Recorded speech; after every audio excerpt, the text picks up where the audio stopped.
पहुंचे हुए हैं लोकतंत्र सेनानी संघ के सदस्य, जहां मुख्यमंत्री डॉक्टर मोहन यादव भी मौजूद हैं। उनका आतिथ्य स्वीकार करें।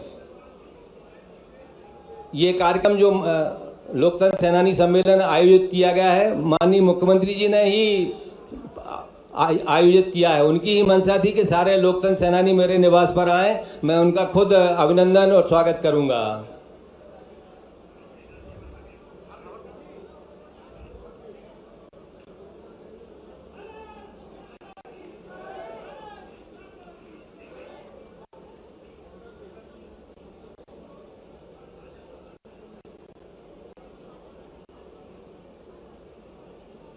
हमारे बीच में हमारे हुजूर विधानसभा के विधायक श्री रामेश्वर शर्मा जी भी उपस्थित हैं। मैं आप सबकी ओर से उनका अभिनंदन और स्वागत करता हूं।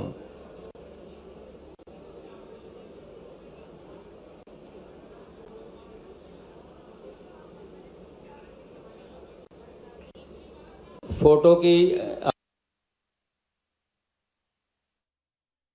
पहुंचे हैं लोकतंत्र सेनानी संघ के सदस्य, जिनका आज सम्मान किया जाएगा। सीएम डॉक्टर मोहन यादव लोकतंत्र रक्षकों का सम्मान करेंगे। लोकतंत्र सेनानी प्रादेशिक सम्मेलन का आयोजन किया जा रहा है, जहां आपको बता दें कि आपातकाल के 50 वर्ष पूर्व होने के बाद अब इस कार्यक्रम का आयोजन हो रहा है, जहां आपातकाल के समय सबनानी जी हमारे विधायक हैं भोपाल से, उनका भी स्वागत और अभिनंदन है। माननीय कप्तान सिंह जी सोलंकी हम पूर्व राज्यपाल हैं, उनसे भी आग्रह है कृपया मंच पर पधारें। उनका स्वागत और अभिनंदन है।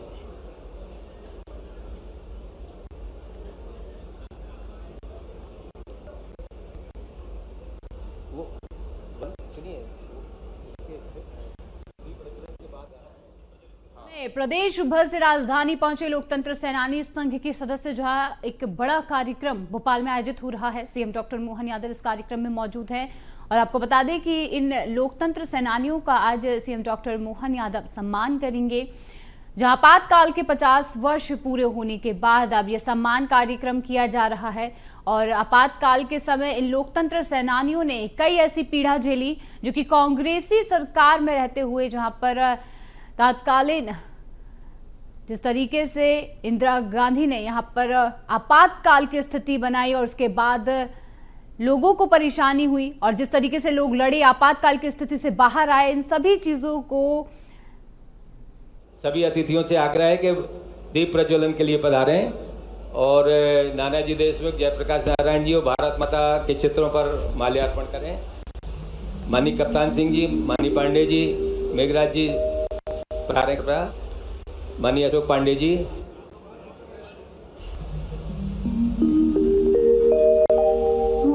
हमारे गौतम टेटवाल जी भी जो मंत्री हैं, ये भी हमारे बीच में पधारे हुए हैं। उनका भी हार्दिक अभिनंदन और स्वागत है। हमारे सबनानी जी जो भोपाल के लोकप्रिय विधायक हैं, वो हमारे बीच में पधारे हुए हैं। कृपया भी आग्रह है कि कृपया दीप प्रज्वलन के लिए पधारें।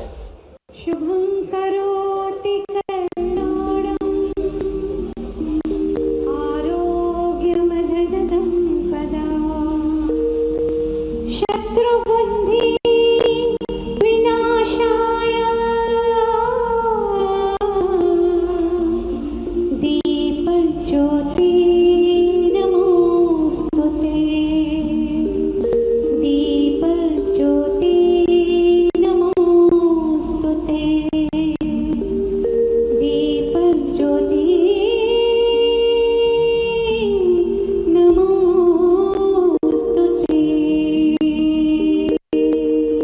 कृपया दीप प्रज्वलन के समय आप सबसे आग्रह है कि कृपया कर्तव्य ध्वनि से अभिनंदन कीजिए सरस्वती जी का।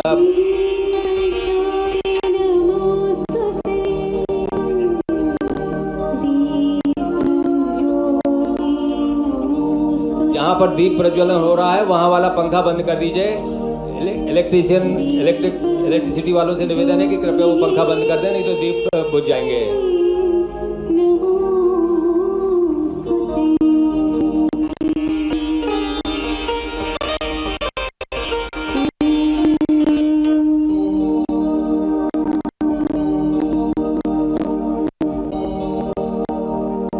दीप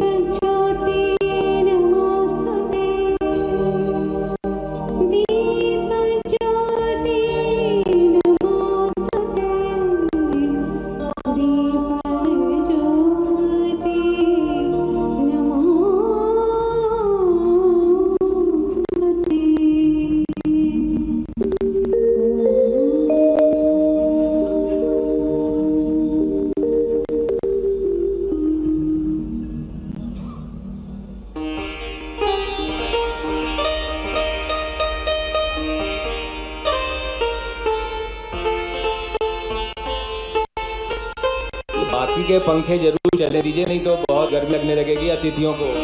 कृपया बाकी पंखे चला दीजिएगा।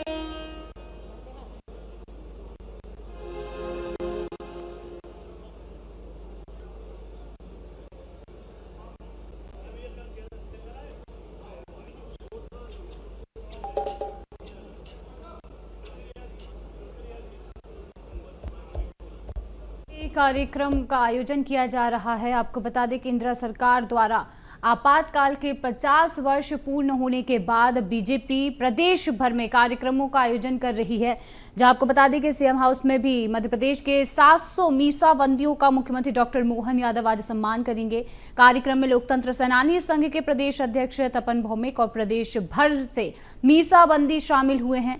वहीं लोकतंत्र सेनानी संघ के प्रदेश अध्यक्ष भी इस कार्यक्रम में मौजूद है। आपको बता दें कि सीएम हाउस में होने वाले इस कार्यक्रम में अन्यथा आपको किसी अप्रिय स्थिति का सामना करना पड़े फिर आपको ठीक नहीं लगेगा। अब हमारे तपन भौमिक जी जो प्रदेश अध्यक्ष हैं वो श्री महामहिम राज्यपाल श्री थावरचंद जी गहलोत उनका स्वागत करेंगे। माननीय गहलोत जी का क्यों माननीय मुख्यमंत्री जी के आग्रह पर कर्नाटक के राज्यपाल माननीय थावरचंद जी गहलोत पधारे हैं। आज माननीय मुख्यमंत्री जी उनको ताम्रपत्र भी भेंट करेंगे।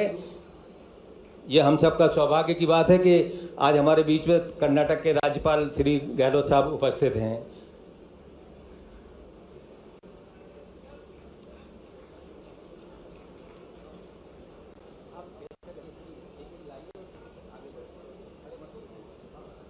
होता है। माननीय मुख्यमंत्री जी का स्वागत कर रहे हैं हमारे प्रदेश अध्यक्ष श्री तपन भौमिक जी। साल श्रीफल और स्मृति चिन्ह से उनका स्वागत कर रहे हैं।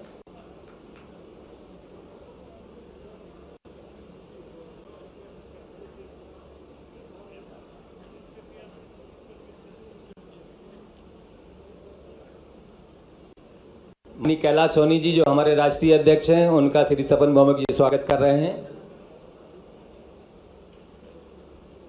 हमारे जो आज इतना लोकतंत्र सेनानियों का संगठन है वो श्री कैलाश सोनी जी की अथक परिश्रम का फल है।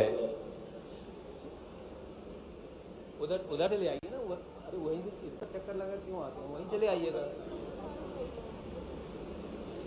माननीय श्री कप्तान सिंह जी सोलंकी हमारे प्रदेश के वरिष्ठ नेता हैं, कई राज्यों में राज्यपाल रह चुके हैं और प्रदेश के संगठन के शिल्पी हैं। मैं उनका हार्दिक अभिनंदन करते हुए आप सबसे विनम्र अनुरोध है कि कृपया तालियां बजाकर स्वागत करें ताकि लगे कि आप भी उस अभिनंदन में शामिल हैं।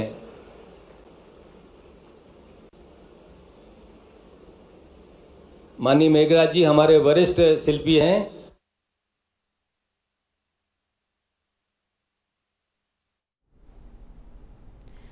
भोपाल से थी तस्वीरें आप देख पा रहे हैं, जहां राजधानी पहुंचे हुए हैं लोकतंत्र सेनानी संघ के अध्यक्ष और सभी रक्षकों का आज स्वागत किया जाएगा, उनका सम्मान किया जाएगा। सीएम डॉक्टर मोहन यादव आज उनका सम्मान करेंगे और सीएम हाउस में इस कार्यक्रम का आयोजन हो रहा है, जहां 700 मीसाबंदी अपने अपने परिवारजनों के साथ इस कार्यक्रम में पहुंचे हुए हैं और इन सभी का सम्मान सीएम डॉक्टर मोहन यादव करेंगे। और इतना ही नहीं बल्कि इन लोगों के साथ भोजन करते हुए भी नजर आएंगे। आपातकाल के 50 वर्ष पूरे होने पर आज ये कार्यक्रम किया जा रहा है। संविधान हत्या दिवस के तौर पर इस कार्यक्रम का आयोजन किया जा रहा है। प्रदेश भर से मीसाबंदी सभी भोपाल पहुंचे हुए हैं और एक बड़ा कार्यक्रम जिसका आयोजन आज देखने को मिल रहा है। बता दें केंद्र सरकार द्वारा लगाए गए आपातकाल को लेकर इस कार्यक्रम का आयोजन देखने को मिल रहा है। इस आपातकाल को 50 वर्ष पूर्ण हो चुके हैं। इंदिरा सरकार में आपातकाल लगाया गया जिसके बाद इन लोकतंत्र रक्षकों को आज सम्मानित किया जाएगा।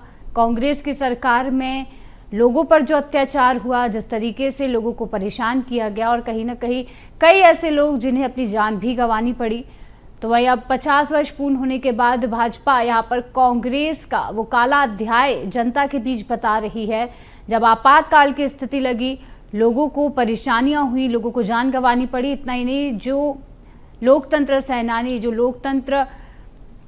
सेनानी आज सुरक्षित हैं, उन्हें लेकर आज सम्मान किया जाएगा। जिस तरीके से उन्होंने ये लड़ाई लड़ी और आपातकाल की उस स्थिति से निकलकर बाहर आए, जिसे लेकर आज सीएम डॉक्टर मोहन यादव खुद इन लोकतंत्र सेनानी संघ के सदस्यों का सम्मान करेंगे, उनका स्वागत करेंगे, उनसे बातचीत करेंगे और इतना ही नहीं बल्कि उनके साथ आज भोजन भी करेंगे।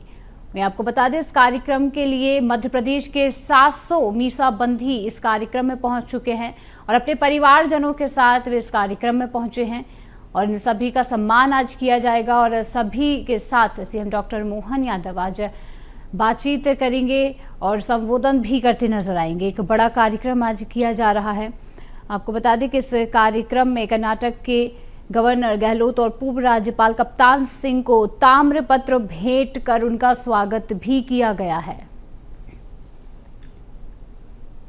ये सारी बातें एक एक करके उसमें आई है। मेरे द्वारा जो आपने कहा है कि ये बात सही है कि परिवार में से इन व्यवस्थाओं को समझने का मौका मुझे भी मिला है। जैसे पिता चले जाए और ऐसे में जब दौर निकलता है तो घर का संभालने का कौन हो सकता है, घर का संचालन कैसे करे, सारी कठिनाइयों के दौर से हम और आप निकले। लेकिन ये बात सही है कि वो कीमत हमने चुकाई, लेकिन उससे बड़ी बात आपके द्वारा ये जो कीमत चुकाई गई थी, जो अगर अंदाज लगाओ कि 1947 में देश आजाद हुआ और आसपास के बहुत सारे देश, ये बगल का पाकिस्तान हमारे साथ ही आजाद हुआ एक दिन पहले, या अभी वर्तमान में बांग्लादेश की हालत क्या हुई है, श्रीलंका की हालत हमने देखी है, नेपाल में किस ढंग की स्थिति बनी है, और ये तो दुनिया का सबसे लोकतंत्र है भारत। आज जब ये मीसाबंदियों की लड़ाई की बात करते हैं और आपके योगदान की बात करते हैं, तो सच्चे अर्थों में आपका योगदान कितना है ये उसका एहसास तब होता है जब हमने देखे वो जो मानसिकता है एक परिवार के अंदर ताकत संपन्न होने के बाद, जो उनके अंदर के जो अहंकार है, सारे लोकतंत्र को ताक पे रख करके केवल परिवार के अंदर हम अपने आप को सारे देश के ऊपर मान ले, ये जो कुत्सित मानसिकता है, उस मानसिकता की पराकाष्ठा जो 1975 से प्रारंभ हुई वो खत्म नहीं हुई। आपने देखा उनके जीवन काल में उन्होंने उसके बाद और तांडव किया। जब दोबारा मौका मिला प्रधानमंत्री बनने का, तो बिना कारण से राज्य सरकारों को भंग करके जो उनने एक नया नाटक प्रारंभ किया, धारा 356 लगा करके पूरे देश के अंदर जिस ढंग का माहौल बनाया, 90 से ज्यादा चुनी हुई सरकारों घर भेजने का काम आपने यहाँ इस मध्य प्रदेश के अंदर राम मंदिर की घटना को आड़ में लेकर हम सब जानते हैं, ऐसे कई घटनाक्रम हुए। अब मध्य प्रदेश ने किया था, सुंदरलाल पटवारी जी की सरकार ने कुछ किया था क्या? वो तो अपना काम कर रहे हैं, चुनी हुई सरकार। लेकिन चुनी हुई सरकार ऐसी सरकारों को लेकर के ये जो कांग्रेस की मानसिकता है ना उस समय सुधरी, उसके बाद उनके पुत्र आए। हम सब जानते हैं राजीव गांधी जी के समय इसी देश के अंदर 3 तलाक के घटना को लेकर के जो निर्णय हुआ, अरे इतना बड़ा निर्णय सुप्रीम कोर्ट ने किया। ये बात सही है, कई बार वोट के कारण से लोकसभाओं के अंदर कई मसले निपटते नहीं है, तो सुप्रीम कोर्ट ने फैसला दे दिया। लेकिन फैसला देने के बाद भी 3 तलाक के निर्णय को बदल करके लोकसभा के माध्यम से फिर वो अपना जो मन का अहंकार है, वोटों का जो एक आकर्षण है, कांग्रेस की जो अपनी कमियां हैं, उसी कमी का नया रिकॉर्ड बना।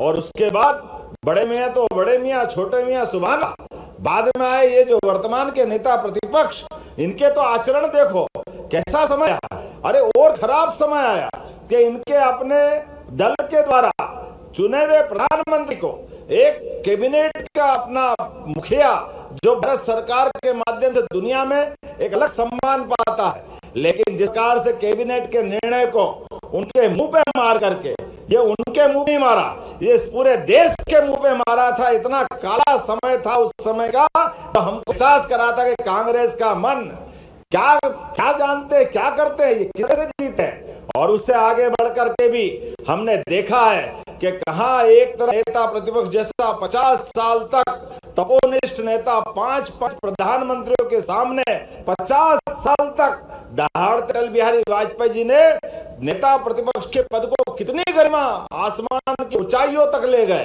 दुर्भाग्य के साथ कहना पड़ेगा, जब ये बने तो उसको रसातल में ले जाने का काम किया, कितना लज्जित कर दिया। इसी देश के अंदर, इसी प्रदेश में अभी से कुछ दिन पहले ये अपनी घटना सिंदूर वाली हुई। जोरदार अभिनंदन करो माननीय प्रधानमंत्री जी के माध्यम से।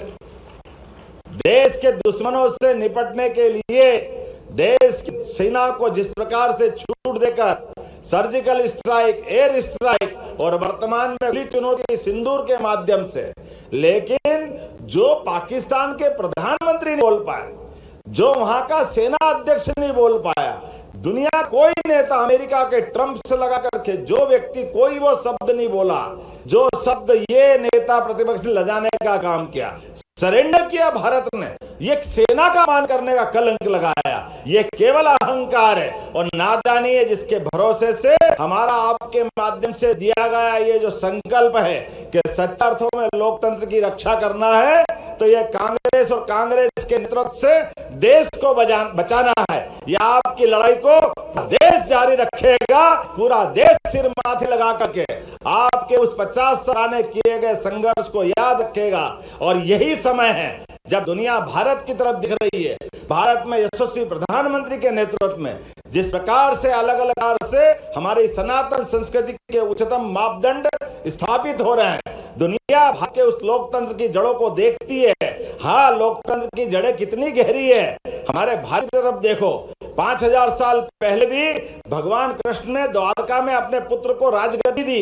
ये हमारा देश का लोकतंत्र कहता है। 2000 साल पहले इतने शकों को परास्त करने के बाद अपने पुत्र को गद्दी नहीं दी। ये हजारों लाखों साल हमारा इतिहास है, जो सच्चे अर्थों में लोकतंत्र की जननी के नाते से जाना जाता है। तो मैं मान के चलता हूं, आज के इस अवसर पर आप सबके माध्यम से देश भर के सारे ऐसे लोकतंत्र सेनानियों का सम्मेलन हो रहा है, ऐसे में हमारी सरकार कुछ काम कर दे तो ऐसा लगता है कि सच्चे अर्थों में हमारी सरकार आना सार्थक हो गया। मेरी अपनी ओर से आप सबको बधाई देता हूं, आपको प्रणाम करता हूं, आप संघर्ष को स्मरण करते हुए नमन करता हूं। और जो जो आपने बात कही थी, सारी की सारी बातें हमने पूरा करने का प्रयास किया है। लेकिन उससे आगे बढ़कर भी अभी और भी हमने कुछ सोची है। जैसे 70 साल से ऊपर वाले सारे स्वतंत्रता सेनानियों को आप आयुष्मान कार्ड निःशुल्क जो दिया जाएगा, ताकि आपका इलाज पूर्ण तौर पर सरकार की चिंता रहेगी,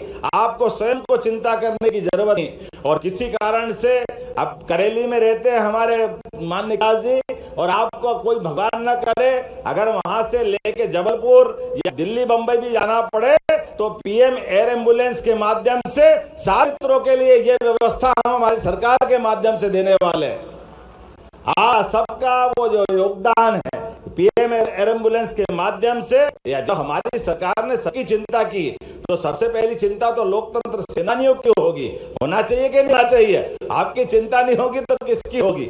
और उससे आगे बढ़कर के आपके अपने परिवार में भी हमारी सरकार ने इस वर्ष को 2025 को उद्योग और रोजगार अवसर के रोजगार वर्ष मनाने का निर्णय किया है। इसी अलग अलग प्रकार के सभी कामकाज को लेकर के सरकारी सर्विस तो जो है वो है, उस पे हम कर ही रहे हैं, लेकिन सरकारी सर्विस के साथ साथ सभी प्रकार के अलग योजनाओं से व्यक्ति का जीवन में कष्ट कम हो और उसके घर में सुख का दरवाजा खुले, इस नाते सभी योजनाओं को लेके चल रहे हैं। तो शासन की सभी योजनाओं में अगर पात्रता पाई गई तो सबसे पहले अधिकार हम सभी लोकतंत्र सेनानी के परिवार को देकर अगली पीढ़ी को भी ये पाबंद करेंगे कि सरकार की व्यवस्थाओं के बलबूते पर जब आम जनता की चिंता हम कर रहे हैं, तो लोकतंत्र सेनानी की चिंता भी हम करेंगे। मैं आज के इस अवसर पर पुनः आपका स्वागत करता हूं, अभिनंदन करता हूं। और ये बात सही है कि अब से कुछ देर पहले ही गवर्नर गुजरात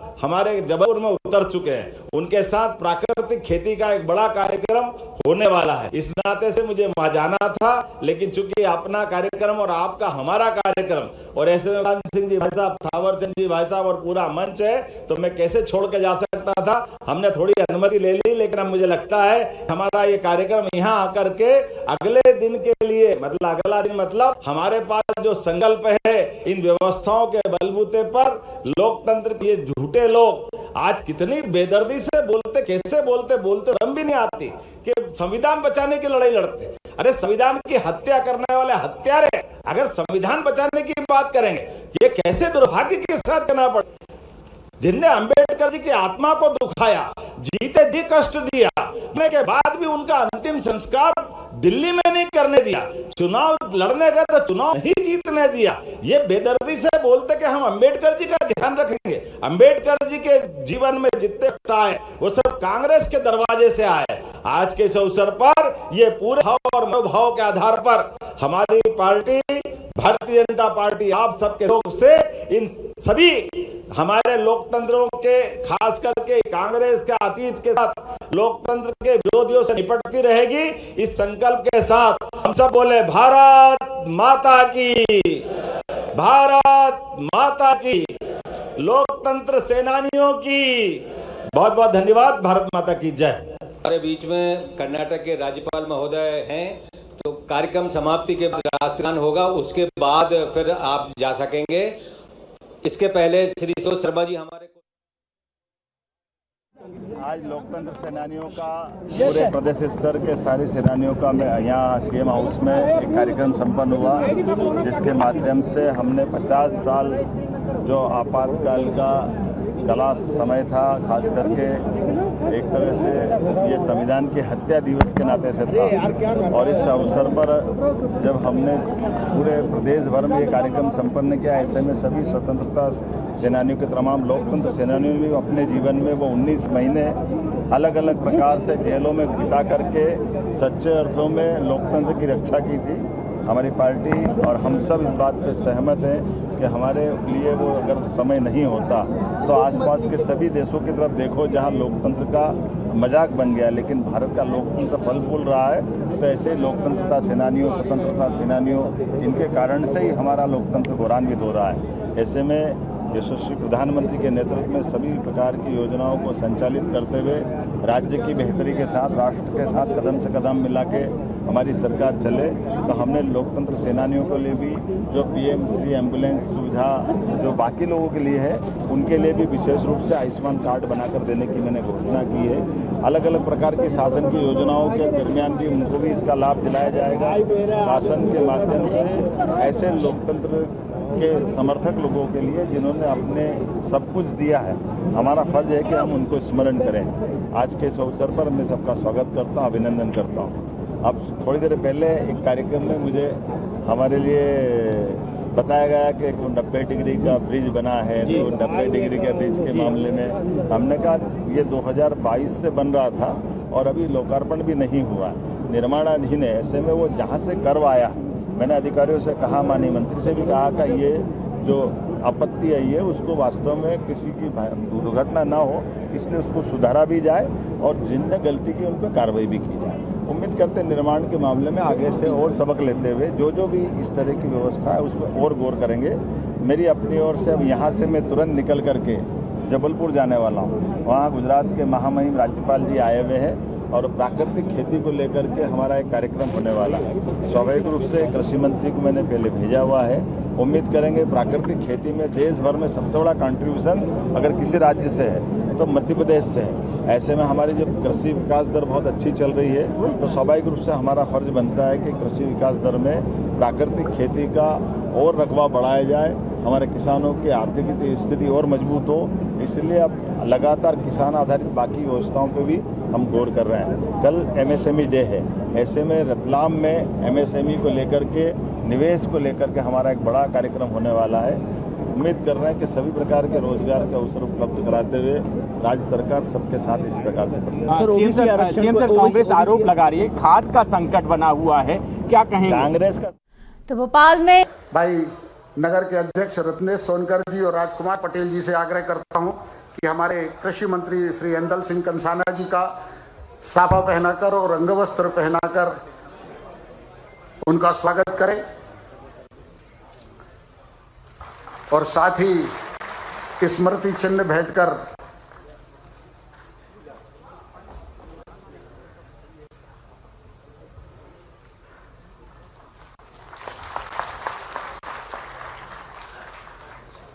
जिनके आह्वान पर ये कार्यक्रम आयोजित है, ऐसे हमारे लोक निर्माण मंत्री माननीय श्री राकेश सिंह जी के स्वागत के लिए मैं भाई राजेश दाहिया जी जबलपुर ग्रामीण के महामंत्री से आग्रह करता हूं कि हमारे राकेश सिंह थोड़ा सभी लोग जोरदार तालियों से उनका अभिनंदन करें। मंचासीन अतिथियों के सभी के स्वागत के लिए मैं आग्रह करता हूं कि हमारे राजेश दाहिया जी, राजेश राय जी, हमारे पंकज दुबे जी, हमारे किसान मोर्चे के दोनों अध्यक्ष सभी आए और हमारे मंचासीन सभी अतिथियों का स्वागत करें। माननीय विश्वमय जी, आपसे भी आग्रह है कि मंच पर अपना स्थान ग्रहण करें।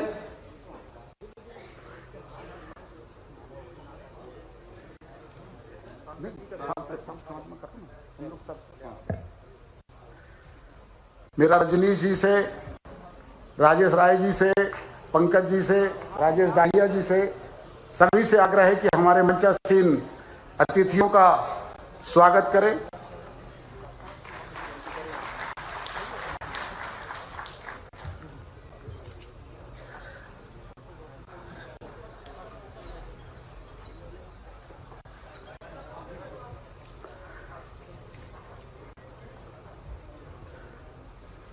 सबसे पहले स्वागत के पश्चात मैं आग्रह करता हूं हमारे